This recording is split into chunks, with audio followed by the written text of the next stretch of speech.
All right, here comes my prediction for what's going to happen with Hajime no Ippo after um, the Sendo fight. I'm not going to spoil who he's fighting. So if the appearance of the character at all is a spoiler, I mean, sucks to get spoiled for a series, like for a character that was introduced in like the first year of a series that has been going for 30 years, I suppose. Um, yeah, if you don't want to get spoiled for Hajime no Ippo, I guess click out.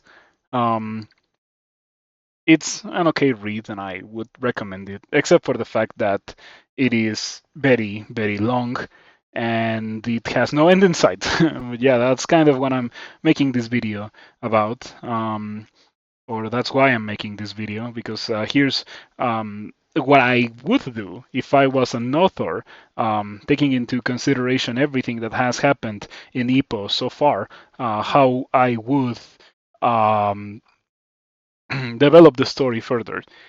So Senda's gonna get into a fight versus the absolute greatest of all time in the manga. Well, disputed greatest of all time. There's also some other characters, but I personally believe it's the greatest pound for pound boxer in the entirety of Hajime no Ippo. But here's the problem with that: the greatest is too strong, it's too good for him to ever be written away from the title. He's not gonna lose a fight. He cannot lose a fight because he's too strong. So um, how would you resolve that narrative um,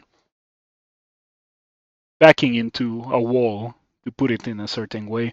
Um, what I would do is that in that fight, I would have Sendo die, very much a callback to the ending of a certain other boxing manga that pretty much inspired Hajime no Ippo. Um, yeah, and then I would have Ricardo, or the greatest of all time, retire. That's what I would do, because that is pretty much the only way that I can think of to write the character away from the title, um, without having the character lose the title, because it's unrealistic, as I've already said, that the character loses a fight. He is that strong. Now, this is the second in this series of videos. You could call it a series. The first one that I made was about Mashiva's fight versus another world champion.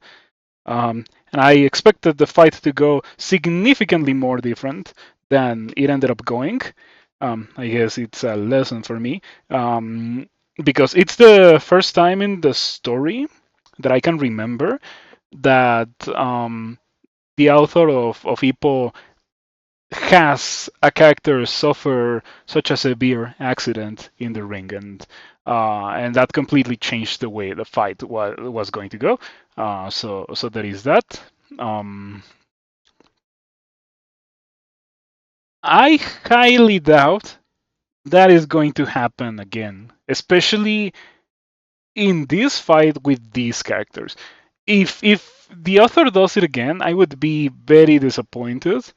I certainly hope it doesn't happen, because I have very complicated feelings when it comes to Ippo. Like, it's a great story, a great story of self improvement and stuff, and growing a backbone as a bullied teenager, right?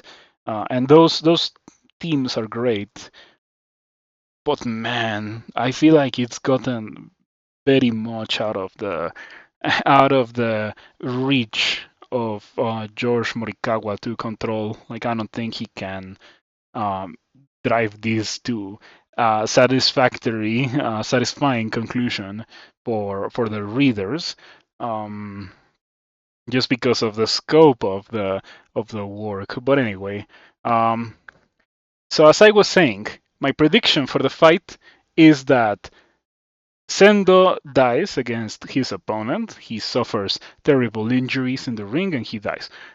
His opponent is like, that's pretty messed up. I don't want to kill people anymore, and retires. Um, and then the title is vacant. And then the title needs to be fought over by number one, number two, right? To try to fill it again. And I think that whoever the person who is going to get the title after it's vacant is going to be Miyata.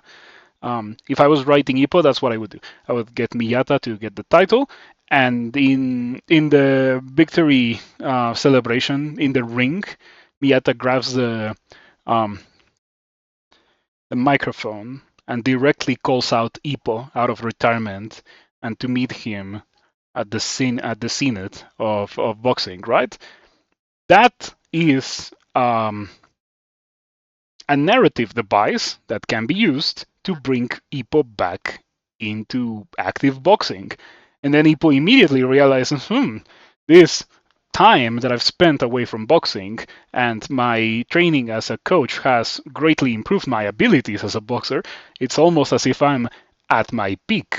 I'm even more skilled and powerful than I was before I retired, and much less prone to injury. So Ippo goes on a journey to climb the world boxing ladder, right? And unlike the first time, where Ippo was finding extreme difficulty pretty much every step of the way, now he's not having that. Now he's like, wow, I can kind of almost see these guys in slow mo. Like it's easy for him, right? Because he's leveled up that much.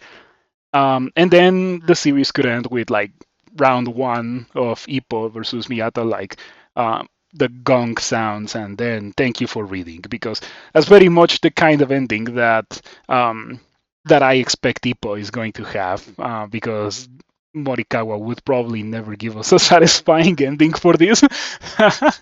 But yeah, that's what I think is going to happen.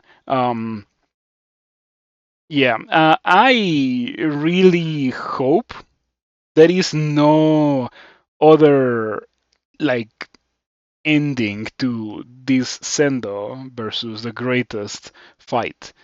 Especially not Sendo winning. Oh no, that would be terrible. In case you may have not noticed, I'm not really fond of Sendo as a character or as a boxer. I think that of all the characters in Ippo, it's not my least favorite, but it's down there. Like, geez, I'm not fond of Sendo, and I really don't want Sendo to be the one to topple that Titan that has been hyped up for so long. We have seen him fight a couple of times, and pretty much every time he's been um, dominating.